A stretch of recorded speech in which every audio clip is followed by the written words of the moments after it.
that's a tough place, whether I was as a player or as a coach, as an assistant or head, you don't like making that drive and the field's set way back out in the woods, and it's not a fun place for anybody to be as an opposing team, but I'm sure it'll be a great environment, and it's playoff football, so that's what you're going to get, so it'll be interesting to see how the kids react. I never look at the game or look at the team. I just go out there and play some football, and I feel like that's a lot of the kids. I'm not scared, and I mean, it's a win or go home, so I want to play my last every game, or it probably won't be my last every game, but I treat every game like it could be my last, and I go out there and try my best, so nothing scares me. You kind of just have to block it out, and you don't think like that. We always have to think as we're the top dog and we're coming in here, and they have to be afraid of us. It's coming in with a mindset of coming in with a mindset of it's going to be a tough game is completely different, but coming in with a mindset like, oh my God, we might have to over excel to win this game is always going to put you at a disadvantage. So coming off and going into it, we all collectively need to believe that we're the better team and that we're going to win this game. Definitely can't let this game get in our head, especially with the new field. And obviously they're going to have a huge crowd, huge fan base. But the good thing is that we already had experience from that with Londonderry, because Londonderry I think had the most electric crowd energy. So that's going to definitely give us a little, not advantage, but make us feel ready for Pinkerton. Set. Go.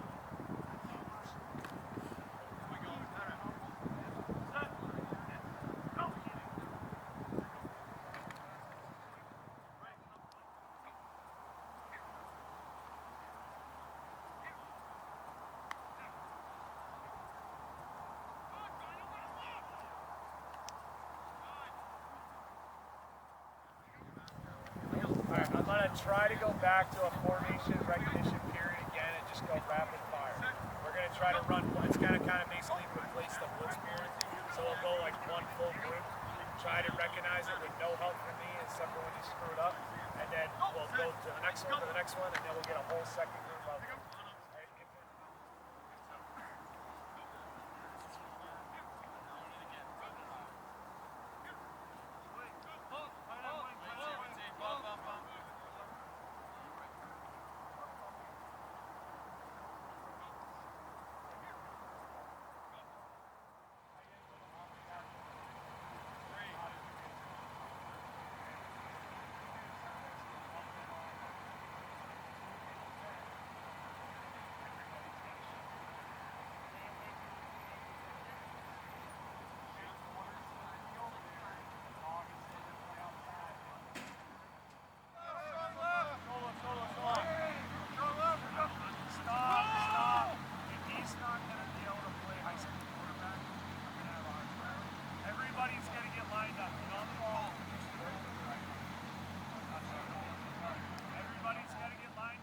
Challenges us on the linebacker core and our corners to make the pursuit if they try going wide, and then our linebackers and linemen to fill the gaps up front instead of more pass coverage. We still need to do pass coverage too, but running is going to be a huge issue to stop this game.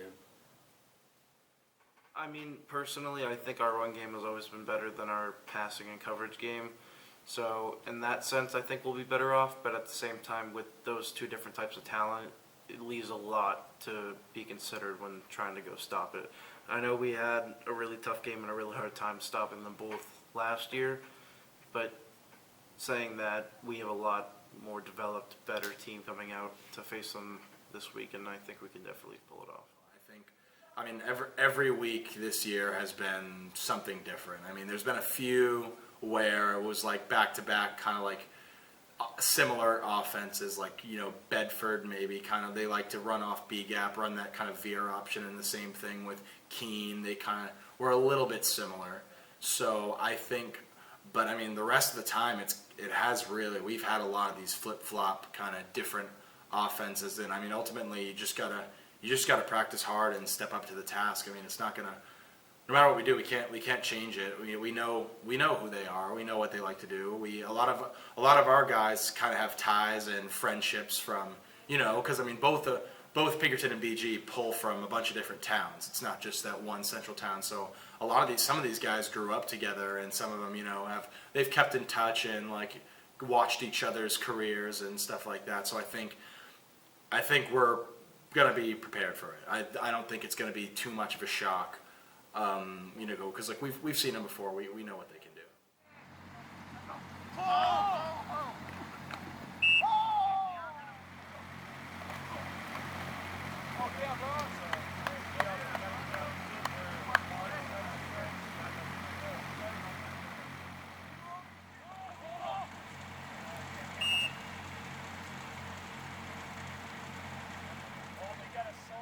Can we just lock in and try to give a great effort and try to go win the game? If we give a great effort, we practice all right, we're locked in.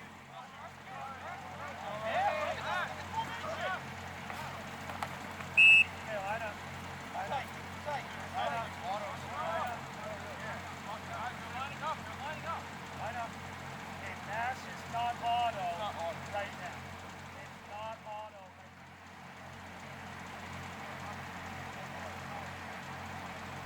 right now. Good spot here.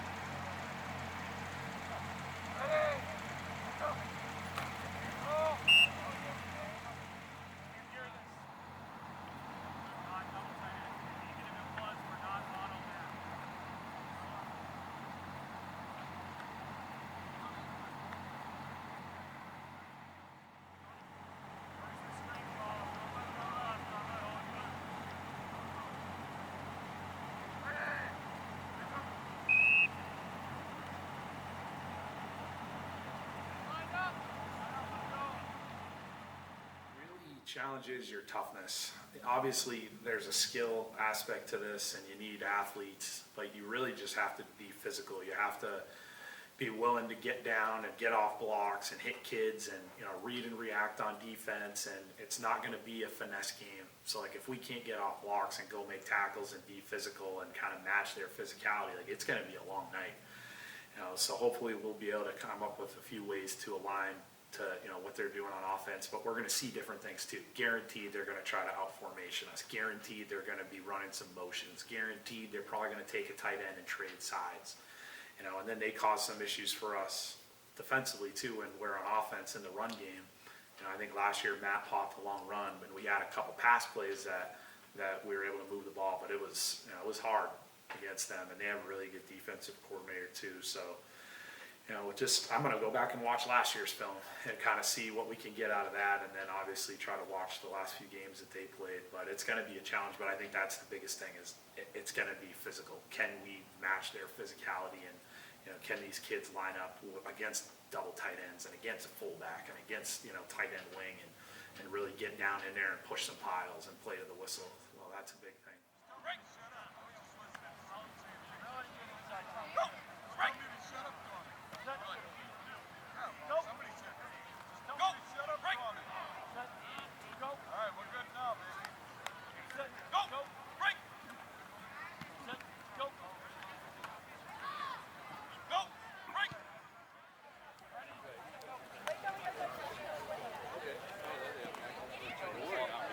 Checking his stuff.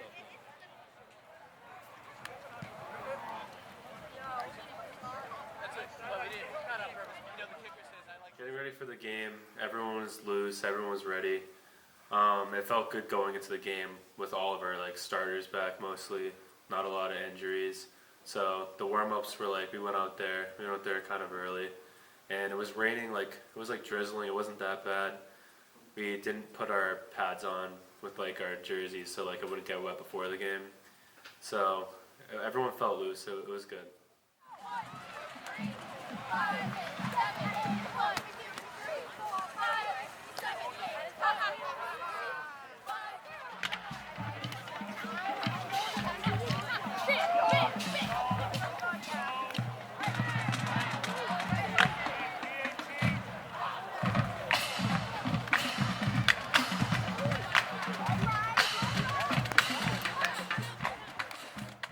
You can kind of see everyone's mood and where they're at. Even with just some of the underclassmen guys that go stand on the sideline for the whole game, Usually they're messing around a little bit, having a little bit of fun, but it was a much more like straight business kind of mood to the whole entire day. It was get in, we got to do our thing, and we win or we go home.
Suazo gains the first down, but we have a flag on the play.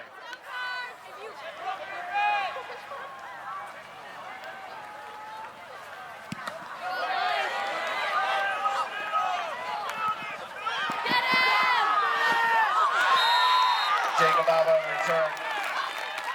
I just know they came out knowing our offense, and their coach coached the team up really well, and they did amazing defensively. They were there all our plays. They knew everything, so they played really well, and they were coached up amazing.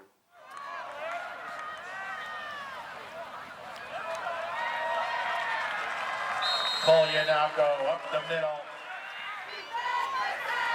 Pick him up! Jacob Albert on the carry.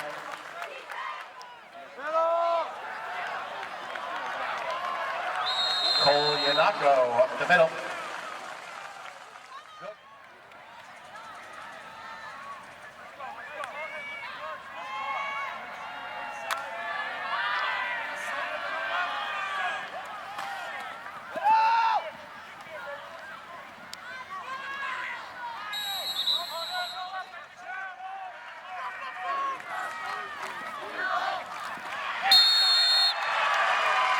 Touchdown, Astros. I mean, as the game goes on and as you play it out, you can kind of feel how, what the tempo is and, how the clock is moving and kind of the other team's offense and how that will affect, our own offensive game plan.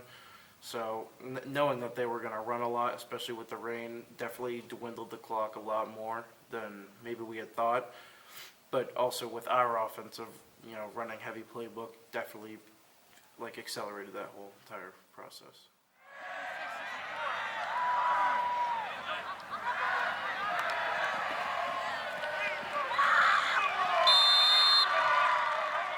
Charlie Dunn.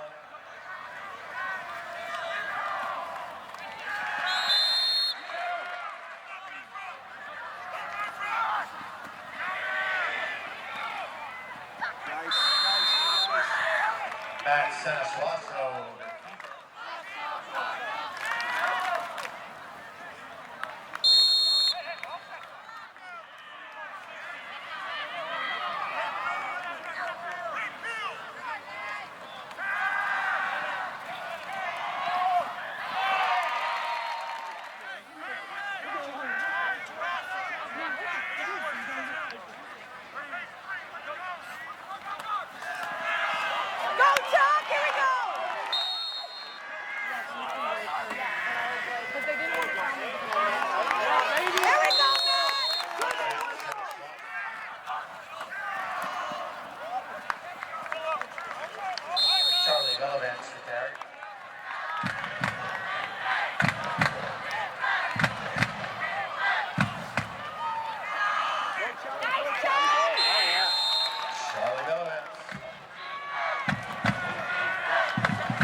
Matt Saswasso with the carry.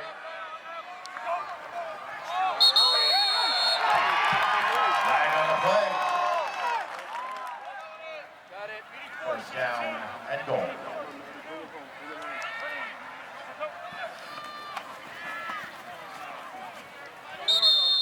Saswasso on the carry.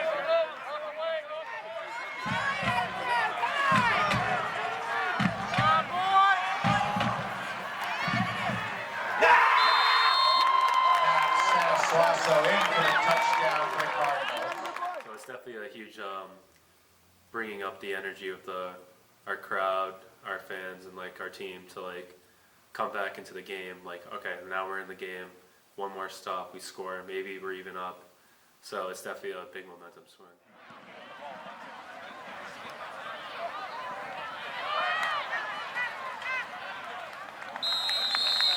Matt Morrison on the return out to the 38-yard line.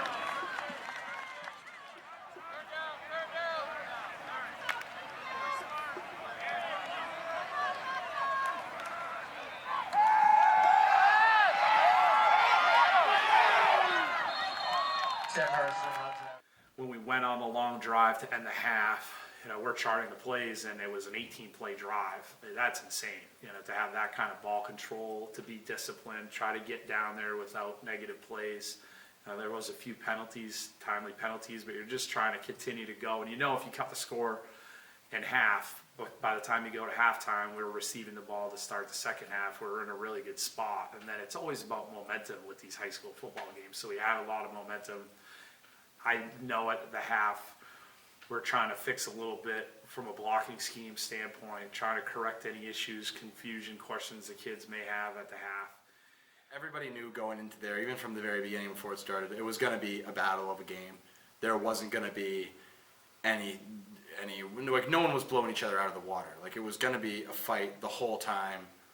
Two teams just giving 100%. So going into halftime, I mean, everyone was just locked in, ready to go, game plan. Like it was probably our most focused game. I mean, it should have been because it was playoffs, but like it was our most focused. And Even after they scored their second touchdown, I knew we weren't out of the game. But as far as trying to gain momentum back and to make a push to, go take the lead or even just to tie it up, getting that last touchdown before the half, trying to carry momentum into the second half was definitely a big part. I told them at the half, we're going to wake up tomorrow and the story's going to be, we were down 14-0 and, BG came back and beat Pinkerton, and I was very confident that was what was going to happen. And I felt like the kids were pretty calm at the time, given the situation we were in, and then second half, it just didn't end up going that way. I think in the first half, we may have only had 3 offensive possessions. So when you see that, it's pretty staggering. It's not a high-scoring game. So, yeah, if you lose a drive where you got a punt, or you lose a drive on a turnover, or you lose a drive because of a drive-killing penalty, the opportunities are there's not many. So we got to try to take advantage of those.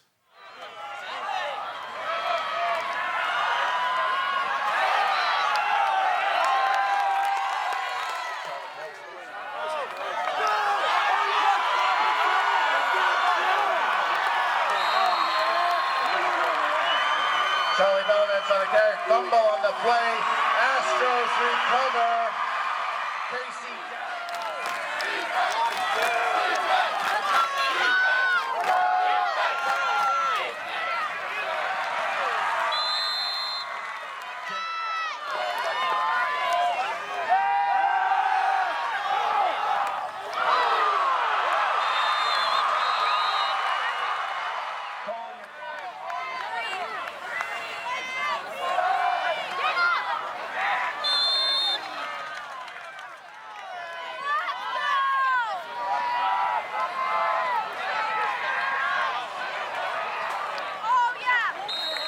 Matt Morrison on the run.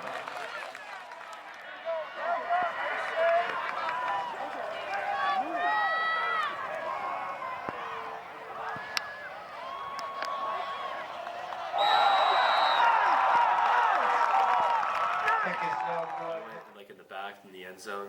So like maybe if he missed short, I could even run it back maybe. So I was literally right under the field goal post, and it was either going in. It literally just clicked the very bottom. I was like, oh gee, that was really close. But yeah, it definitely like made everyone like, all right, we're still in the game. You know, we had talked all week about discipline and about how this game was going to be won on those like hair-splitting plays, just those tiny, tiny opportunities, and that we had to take advantage of them. Like turnovers win the game or lose the game, and I mean penalties win the game, lose the game. I mean, looking back at that game, there's a whole bunch of little things that you could change that, you know, people would say like, oh, this would have changed the outcome of the game. So I think, like you said, missing that field goal really did give us a ton of hope, because like we had been saying all week, it's just those opportunities are so small, and to miss, you know, 3 points, as like you saw, like that was the score of the game that determined the winner, you know, 2 points, 2-point difference. So, I mean, putting that field goal up definitely would have helped them out a lot, but things like that, just those little things, those were really the defining factors of that game. When they kick that field goal, you know, you're watching it from the sideline and you're looking and you're hoping that it's left or right or that it's short, and then when it hits a crossbar and, you know, comes back out, you realize how close it really was. And the thought process, which we've had a few times this year, is maybe God gave us one there, you know, and they left the door open a little bit, and, you know, again, it comes down to a few plays, so we got lucky on that one, and now it's, hey, we got to go down and capitalize, and you're trying to think about scenarios, trying to think ahead. If we score, we know we have to go for two. What's a play that we may like in that scenario? So it was nice to see, but, you know, you never know how those games are going to finish up, but they definitely left the door open.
Devastating to be down that close and to go for it on a fourth down.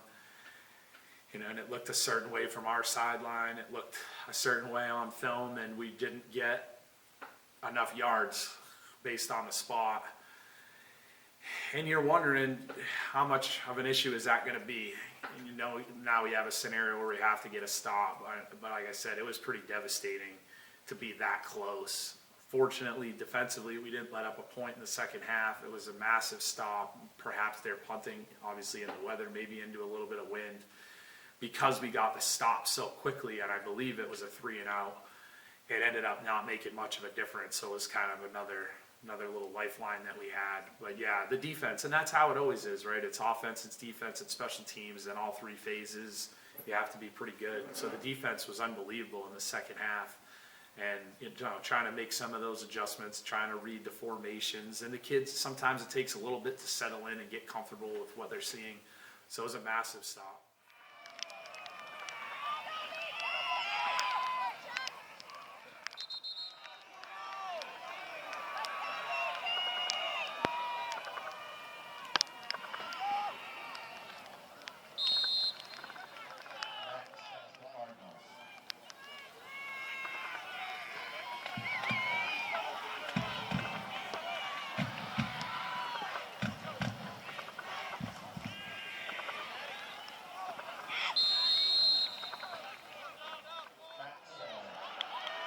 For the Cardinals.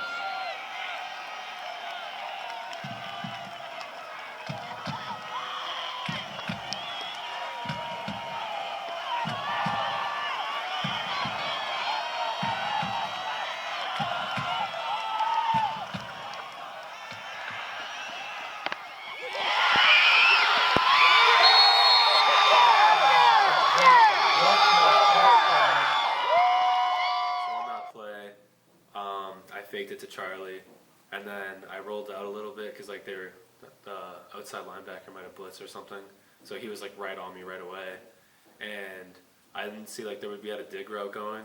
I couldn't really see that, so the only person that was coming was Ronan from the left side, and I couldn't even see him when I threw the ball, but like I knew he was going to be there, so he ended up coming right under it, and then he made a huge play. I honestly, I'm just looking at my guy. I mean, every single play. I mean, you got to think about yourself, really. To be honest, I mean, it's what your job is. You got to do it, and if everybody does their job, everything's going to go well. So for me, I'm just thinking like, all right, like I got to protect Matt. That's really all I could have done. Just block and hope for the best. So, but seeing him get that ball and then like make the stop and get in the jump for the end zone, it was just like. It was like a volcano eruption, just crazy. I was so excited. It was definitely threw a lot of hope my way that like we can win this, we can do this. So yeah, I mean,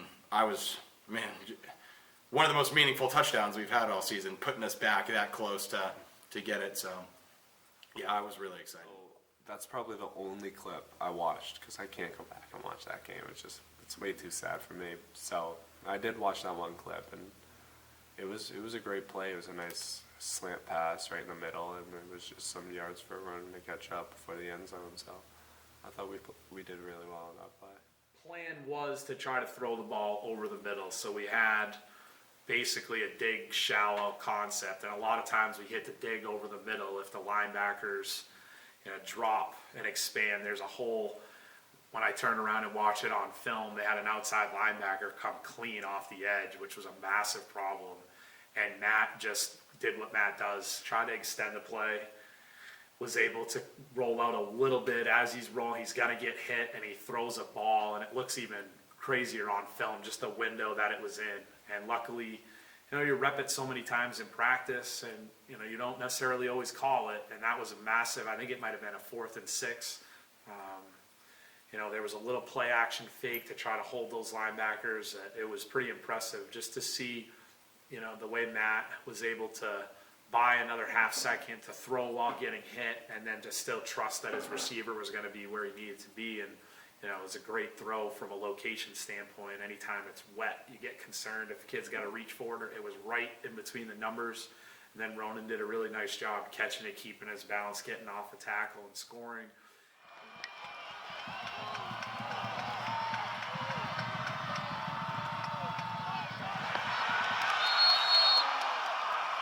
Patrick Waldron brings down the line, stops the two-point conversion in the backfield. Obviously, the situation had presented itself at least a drive or two before that it was going to be pretty clear that if we scored, we were going to have to go for 2. So you start thinking different formations and maybe some plays that we've run, and we're real heavy trying to run power for us, it's, it's off tackle. It's really a B gap play, whether it's to the running back or to the quarterback. On that 2-point play, really, I mean, it's such a toss-up on the play call on like what we're gonna do in that situation, because I mean, we had been running the same play on goal line all year long, and we had also, most of our runs, our big runs, our kind of our inch forward gains had been right through the middle up the gap. So I mean, it seemed like they were probably expecting us to go up the middle.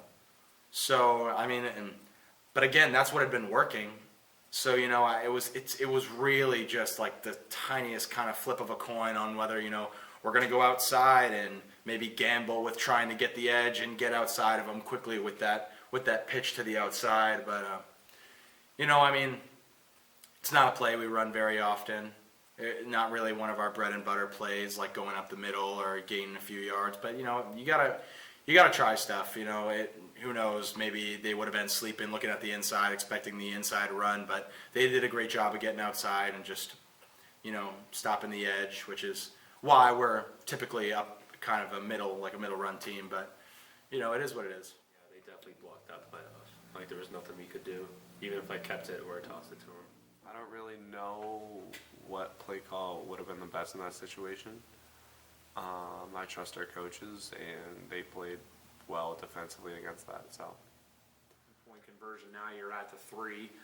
Do you feel comfortable throwing the ball when it's raining like that in the second half? No. And then it was, can we try to utilize a similar play? The quarterback has a read where he has the option to pitch or keep it. You're trying to put the ball in your best player's hands. It's a play we ran with some success against North down there when it was a similar scenario. They're bringing an overhang player down. Can we get the pitch and get to the outside? And it clearly wasn't there, and there was no good option for the quarterback. If he kept it, I don't think he gets it. If he pitches it, I don't think he gets it. Watching it on film, Pinkerton was really aggressive. I was really surprised with how well they played linebackers and D-line, where we thought we may have an advantage there. And then on the film, it's actually the safety that comes down, screaming down and makes a play in the backfield. So, again, it's tough. I try to, you try to plan the best you can for those situations, and obviously when they don't work out, you second guess it. Should we have gone with this play? Should we have gone with that play? And it's not an easy decision to make. And ultimately, you just do the best you can, coaches and players, and sometimes you got to just tip your cap to when the other team makes a really nice play.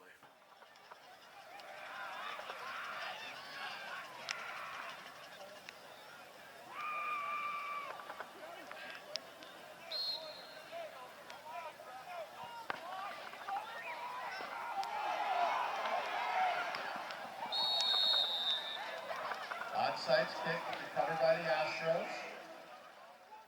and it was so close. It could have worked perfectly. I just think the ball was kicked hard, and all the feeling, emotions you're on through. Like it's very hard to make that play, but it was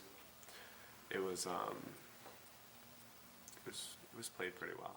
He kicked it in practice 2 times, and it was just like the first one didn't go 10 yards. The second one went 25 yards. So we were like, all right, who knows if we need it, it might work. And I asked some kids in the stands too, and some parents on the sideline, like, did you guys even realize what happened? They were like, oh, you guys were so close with that onside kick. I'm like, you guys realized like we had a guy hiding on the sideline, like right there. I think a lot of people missed the structure of it, but I rewatched that play so many times. It was one more step in a dive, and I don't know, you could say so much, like maybe the ball's not wet and he gets on it and it doesn't bounce as far, it doesn't slip out of it. It was that close, and it was just. You kind of always have to be ready for the possibilities, and knowing, we hadn't been the greatest for extra points, even with just kicking it or 2-point conversion. So it was like, yeah, we got to try our best to get it, but if not, what do we got to do from here? What do we have to do to still give us a shot to be in this game and win? And part of that was going for the onside kick, and once you miss that, it's like, all right, now we have to go out there and we have to stop them. That's the only shot we have, and so it's just always thinking about the next thing you have to do. Definitely frustrating because it's not a lack of effort. You know, it's something that we practiced this week. We were looking at a couple different fakes, whether it was on PATs or off a field goal if we needed it, or off a kickoff or kick return. You really just want to have all the, you know, all the tricks in your bag or anything up your sleeve that you might need. And the situation presented itself, and we're trying to hide Cody on our sideline and keep the kids in a huddle. And if they didn't adjust to it, to just try to kick it just to him. You know, sometimes we kick out of the huddle, but teams are smart. You know, you're in the playoffs, they're all well coached. So when we're in the huddle, you know, their front line and that kick return is all bunched up. And we, you know, the kicker's looking at it, I see it, the guy's up, you know, the coach is up in the box, saw it, and it was an unbelievable kick by Connor Lennon. I don't think it could have been any better. You know, if it's a dry surface, we might get it. You know, and it's really close on film, but again, it's a great effort. Cody completely laid out for the ball. You know, we just couldn't get it. But yeah, it's like, man, just a couple plays here and there, you're just that close. And a lot of times that's the difference, but you hang your hat to on the effort from the kids. You know, and sometimes you need a little magic every once in a while. It just didn't work out.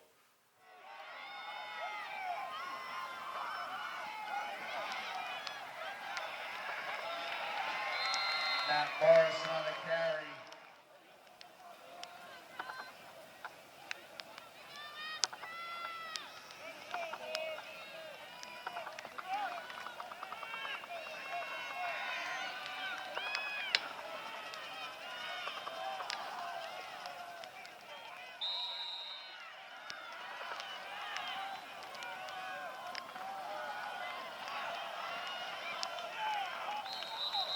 Jacob Albert on the carry. Definitely, at that point, most of us were like, all right, we were still in the game. I mean, like, we could still, like, make something happen. But once they got, like, 2 first downs, like, we knew it was kind of over. And everyone, like, gave it their all. Everyone was trying.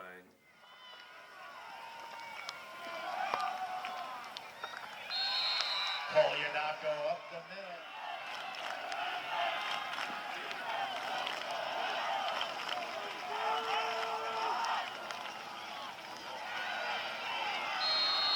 Polianako takes the hand. It's more of the mentality, kids knowing this could be our last game. And so, I mean, we did go out there and played a much better second half. And I would say we beat them in the second half, but the points show differently and we lost, so.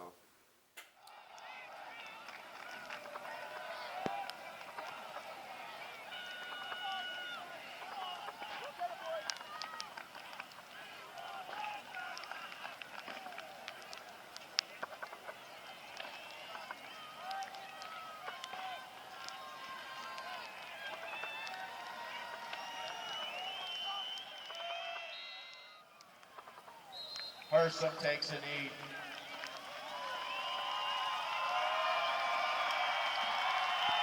The clock now continues to run. After a game like that, it's more of, for me and for a lot of players, it's like that's our last time ever stepping on a field. Like for me, this is my 11th or 12th year playing football, so every fall I've had a huge commitment to this one sport, and now for the rest of my life, that won't even be I won't be able to do anything with that, so it's very sad.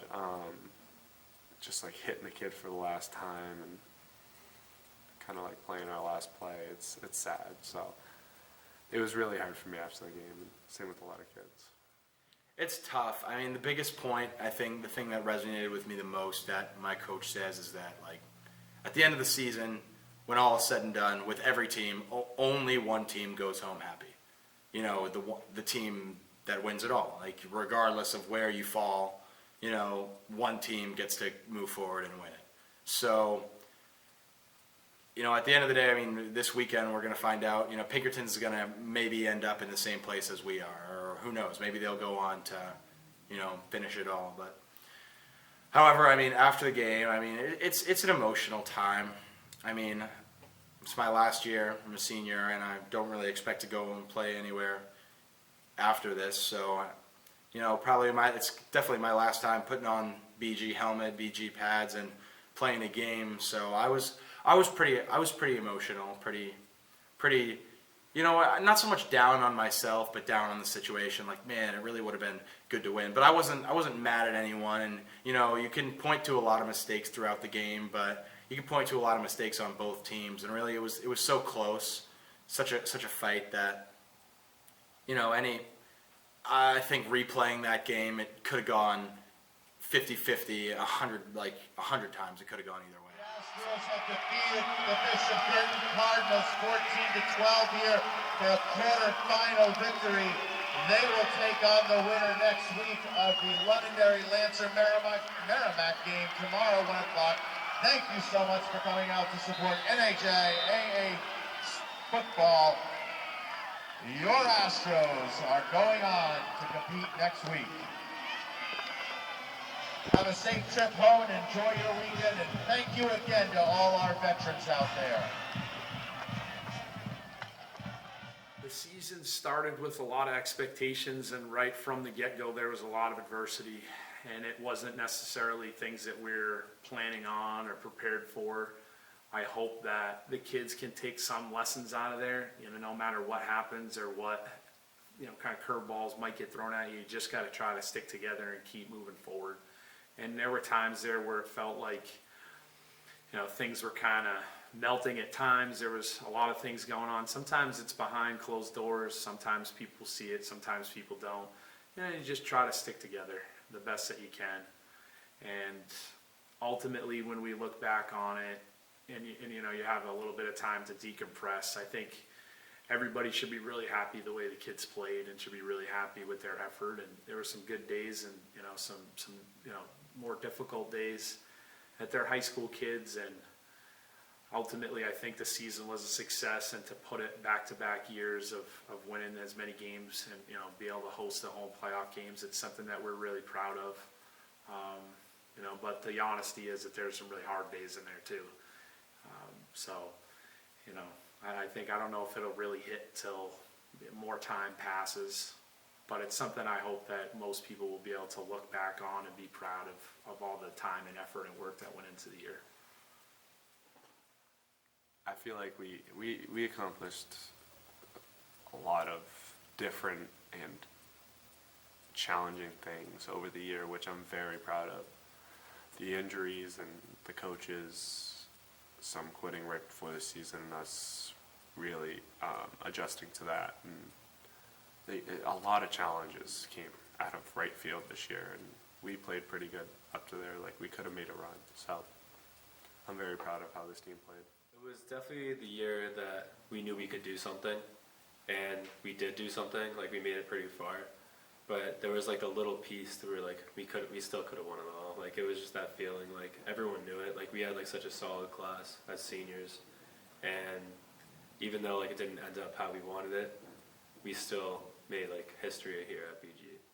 Yeah, I mean, of course you always think about, oh, we could have done this or we could have done that, we could have gone farther, and obviously that's what you want. But as far as where we are right now, setting even just a school record for wins in one season in Division I and winning the first playoff game in multiple years, so it really is still something special, even if it's not statewide, just even for BG and itself and like our own legacies, engraving this team into like the history books, to be one of the better that we've had. I mean, looking back at years in the past too, I think obviously in the moment you can think about your mistakes and all the little details stand out, what you could have done better and what you did wrong. But ultimately, like when I look now at last year, all that stands out is the positive memories and how well we did and how far we got, not how close we came to the end, but how far we did get. So I think